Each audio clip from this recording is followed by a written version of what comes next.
స్తోత్ర. ప్రభువును రక్షకుడైనటువంటి యేసు క్రీస్తు శ్రేష్టమైన ఘనమైన నామంలో మీ అందరికీ వందనాలు. దైవజనాంగమా, ఈరోజు దేవుని వాగ్దానం కీర్తన గ్రంథము 56వ కీర్తన 8వ చరణం.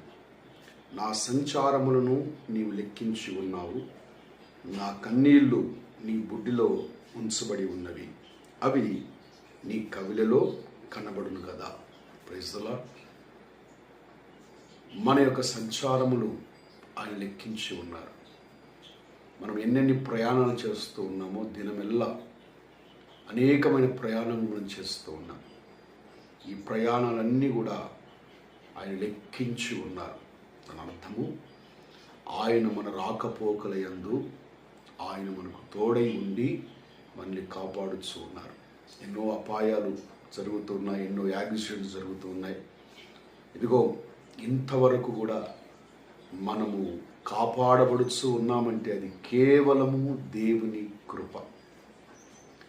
దేవుని కృప వలనే నీవు నేను కాపాడబడుతూ ఉన్నాం. మనమేదో గొప్పవారమని కాదు, మనమేదో గనులమని కాదు, కానీ కేవలము దేవుని కృప వలన ఇంతవరకు మనం భద్రపరచబడుతూ ఉన్నాం. Praise the lord. మరియు నీ కన్నీళ్లను నా బుడ్డిలో నేను దాచుకొని ఉన్నానని ప్రభు మాట్లాడుతూ ఉన్నారు. నా ప్రియ సహోదరి సహోదరుడా, ఈ ఉదయకాలము నీ కన్నీళ్లకు కారణం ఏమిటో నాకు తెలియకపోవచ్చు, కానీ సర్వమును ఎరిగినటువంటి తండ్రి పరమందు మనకున్నారు. ఆయనకు తెలుసు. నీ కన్నీళ్లకు జవాబును ఇచ్చే దేవుడై ఉన్నారు. ఈ లోకానుసారంలో లోకములో ఉన్న ప్రజలందరూ కూడా కన్నీళ్లు తుడుస్తారు, ఏడవకు అని చెప్తారు.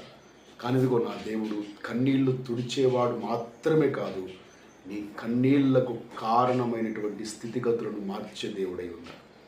నీ పరిస్థితులను మార్చే దేవుడై ఉన్నారు. ఇదిగో ప్రభు మాట్లాడుతున్నాడు, నీ ప్రతి కన్నీటి బొట్టు నా బుడ్డిలో నేను దాచుకొని ఉన్నా. నీ కన్నీళ్ళన్నీ నా కవిలలో నేను రాసుకొని ఉన్నా. కవిలి అనగా పుస్తకం. ఆయన పుస్తకములో నువ్వు ఎప్పుడు కన్నీరు కార్చావో, ఏ విషయాన్ని బట్టి కన్నీళ్లు కార్చావో, ఏ విషయాన్ని బట్టి కుమిలిపోతున్నావో, ఏ విషయాన్ని బట్టి నీ హృదయం పగిలిపోయిందో, ఈ ఉదయకాలం ఇదిగో నేను దేవుని మాటను బట్టి ధైర్యపరుస్తున్నాను. ధైర్యముగా ఉండండి, ధైర్యముగా ఉండండి. నీ ప్రతి కన్నీళ్లు నా ప్రభు తోడవబోతూ ఉన్నాడు. నీ కన్నీటిని నాట్యముగా ఆయన మార్చబోతూ ఉన్నాడు. అలాంటి కార్యములు చేయడానికి